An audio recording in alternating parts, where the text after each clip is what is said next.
Dirinya mengakui perbuatan tersebut pada saat di BAP, merasa terpaksa melihat rekannya yang diamankan oleh salah seorang anggota Satreskrim Polres Tasikmalaya Kota. Pada kesempatan ini kami menyampaikan berkaitan dengan RDP yang dilakukan sebelumnya, sehingga berkaitan dengan yang pertama ada dugaan kekerasan yang dilakukan. Kemudian yang kedua berkaitan dengan penahanan di Polsek Tawang. Itu yang mungkin perlu kami ini kan. Juga ada laporan soal dugaan kekerasan tuh Pak. Siap. Yang pertama kami sampaikan berkaitan dengan penahanan di Polsek Tawang.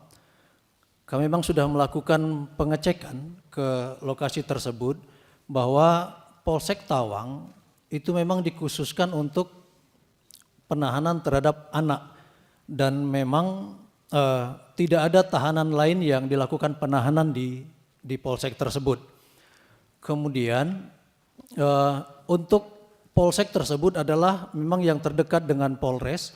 Kemudian dari Polres yang lain, Polsek ini lebih terbaru sehingga dengan fasilitas yang ada itu dipilih untuk digunakan oleh Polres sebagai tempat khusus untuk penahanan anak. Sedangkan memang tadi disampaikan Pak Kapolres bahwa belum ada fasilitas yang ada di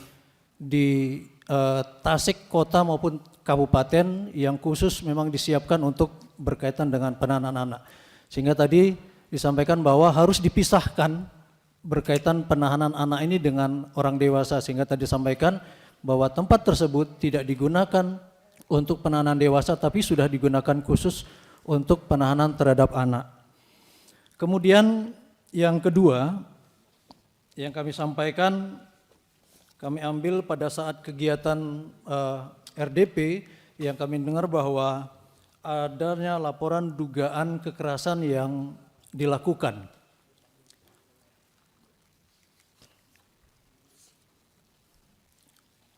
Latar belakang yang kami ambil bahwa pada hari Rabu tanggal 22 Januari 2025 adanya berita viral di beberapa media sosial yang menggugah berita yang isinya Komisi 3 DPR RI meminta Kabid Propam kemudian Dirkrim Polda Jabar untuk mengusut tuntas dugaan kasus salah tangkap yang menimpa 4 anak di bawah umur oleh Polres Tasikmalaya Kota.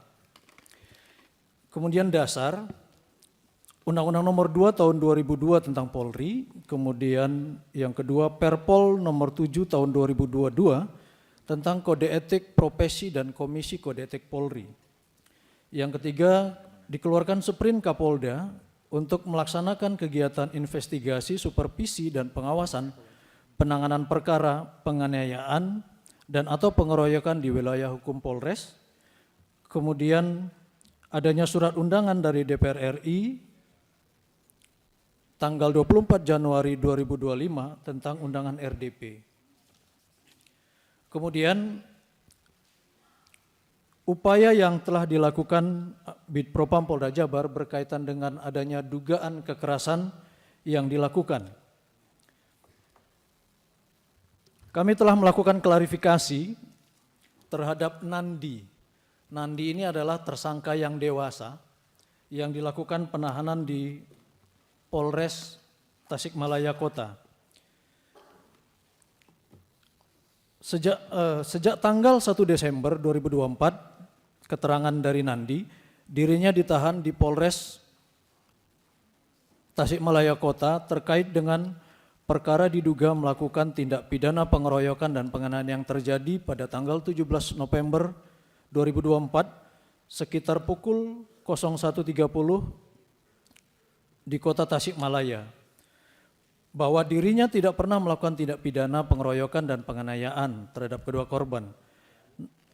Namun dirinya mengakui perbuatan tersebut pada saat di BAP, merasa terpaksa melihat rekannya yang diamankan oleh salah seorang anggota Satreskrim Polres Tasikmalaya Kota.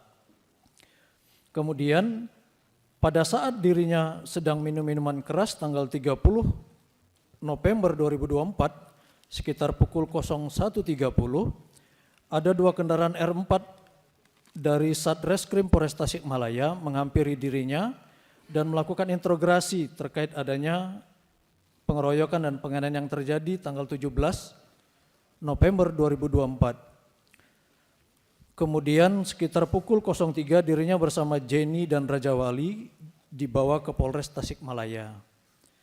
Setiba di Polres Tasikmalaya, dirinya dimintain keterangan terkait keterlibatan dirinya ikut serta melakukan tindak pidana pengeroyokan dan penganiayaan.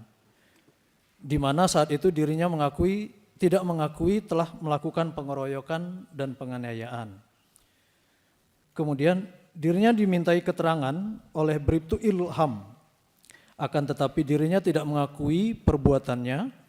Namun tiba-tiba dari arah belakang ada salah satu diduga anggota Satreskrim menendang dirinya ke arah punggung 1 kali, menepuk kedua telinga dirinya sebanyak 3 kali, dan menampar muka sebanyak 1 kali menggunakan sandal. Akan tetapi tindakan tersebut tidak mengalami luka atau sakit pada dirinya, dan hal ini disaksikan oleh Saudara Dani. Ini penyampaian dari Nandi selaku tersangka dewasa. Kemudian selama proses pemeriksaan BAP tidak menerima tindakan kekerasan oleh penyidik, penyampaiannya. Kemudian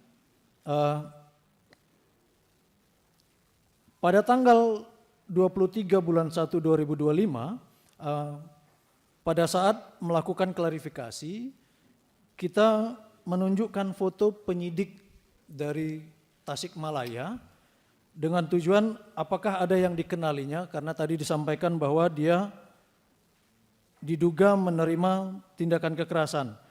Tapi setelah kita tunjukkan foto, dirinya menyampaikan tidak mengenali dan belum mengetahui siapa pelaku yang melakukan tindakan kekerasan. Kemudian untuk keempat ABH belum bisa kami lakukan klarifikasi karena kemarin ABH masih bersidang. Kemudian kita melakukan klarifikasi terhadap penasihat hukumnya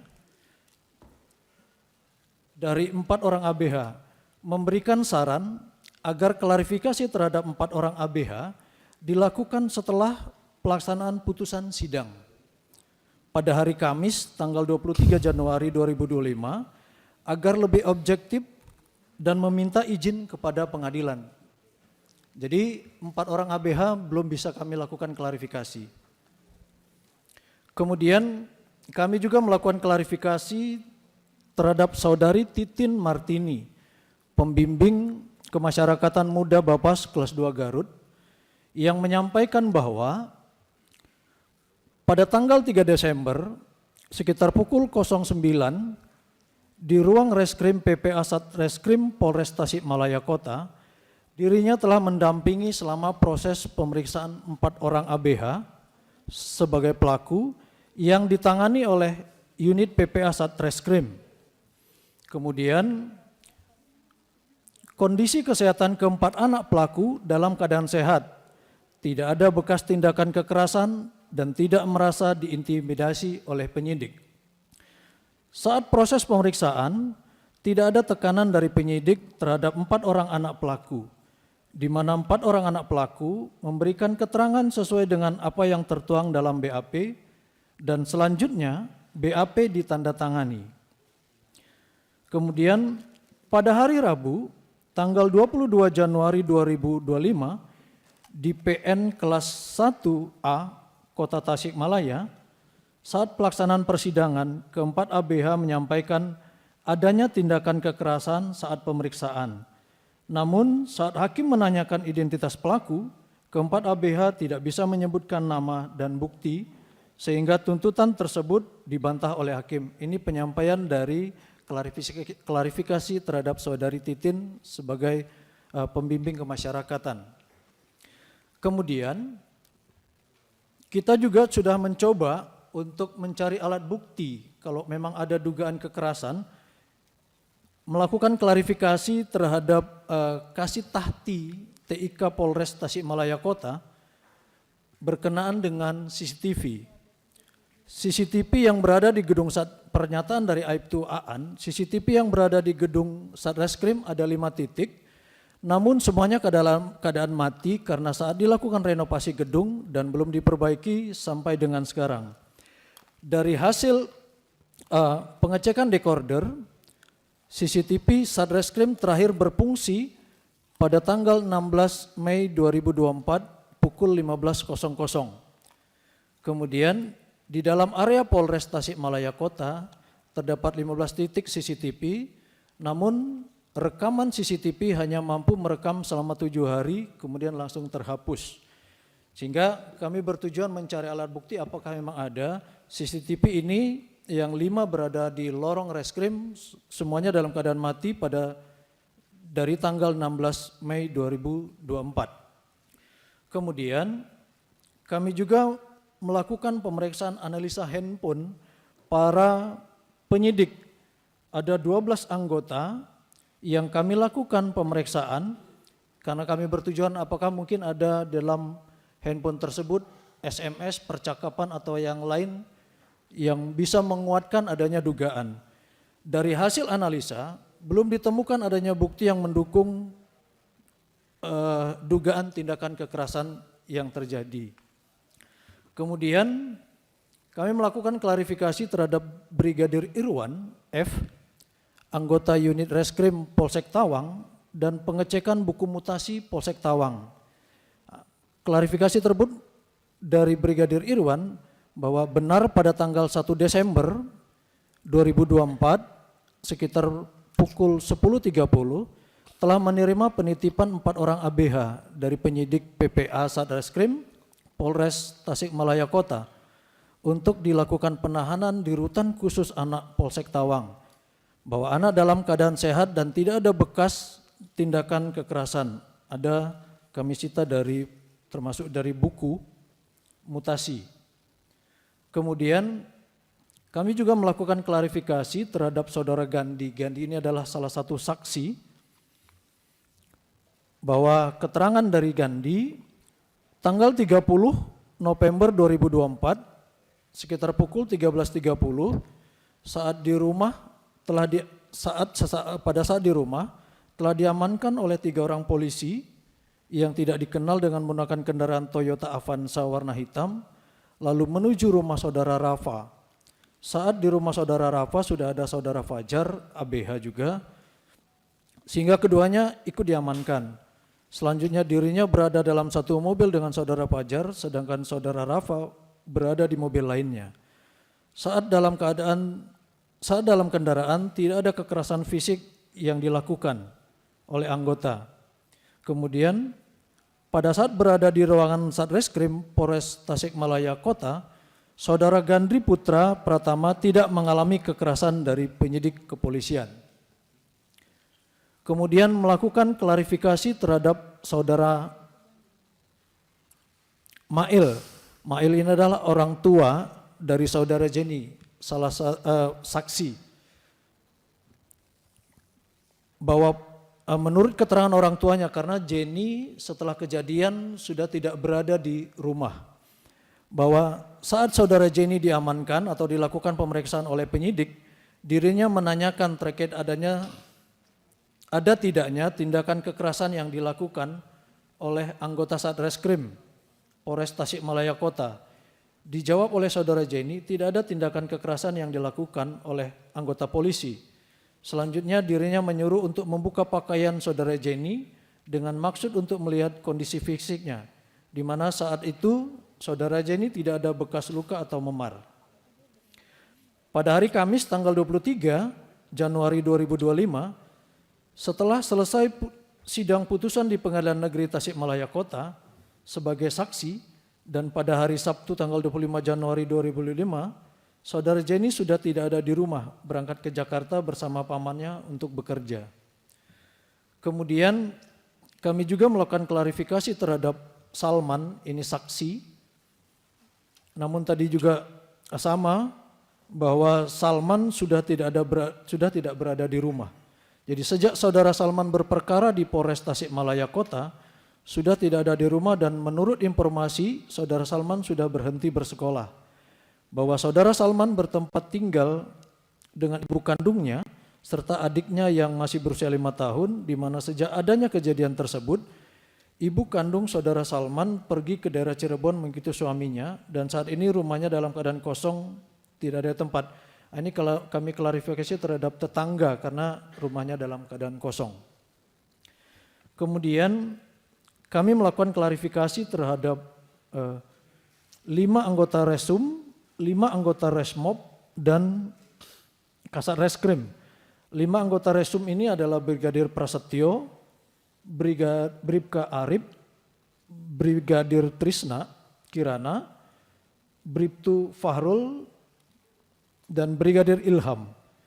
5 anggota Resmob, Aibtu Ahmad, Saropi, Kasubnit Resmob, Aibda Tendi Tarian, Brigadir Edi Firmansah, Aibda Martin Agung, dan Aibda Devi Somantri, kemudian dan Kasar Reskrim Polres Tasikmalaya Kota AKP Herman, di mana dari hasil klarifikasi terhadap anggota tersebut tidak mengakui melakukan tindakan kekerasan saat melakukan pemeriksaan terhadap 4 orang ABH dan 1 orang tersangka.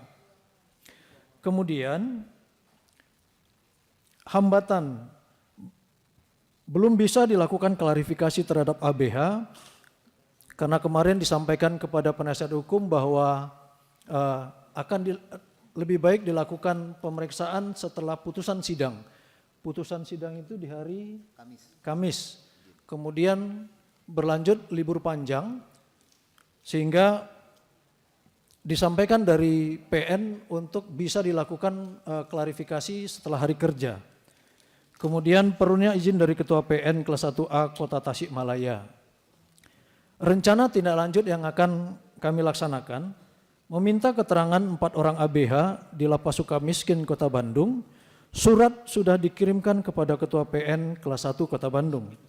Kemudian meminta pendampingan dari UPTD P2TP2A, Pusat Pelayanan Terpadu Perlindungan Perempuan dan Anak, pada saat akan dilakukan klarifikasi terhadap 4 orang ABH. Surat sudah kami kirimkan. Kemudian berkaitan dengan tindak lanjut tersebut, kami masih akan melakukan pendalaman terkait dugaan tindakan kekerasan yang dilakukan oleh anggota Satreskrim Polres Tasikmalaya Kota. Dan kami juga mohon bantuan mungkin bisa bekerja sama dengan Bu Rika atau dari penasihat hukum maupun orang tua apabila ada alat bukti atau hal-hal yang lain yang berkenaan dengan perkara dugaan tersebut sehingga bisa bersama-sama kita tindak lanjuti. Karena tadi kami sudah melakukan upaya cek HP belum ditemukan, kemudian juga cek CCTV-nya dalam keadaan mati, artinya kami berkomitmen tegas untuk kalau memang ada dugaan ini terjadi dan benar terjadi, didukung dengan alat bukti yang ada, maka kami akan melakukan tindakan tegas terhadap anggota yang bersalah.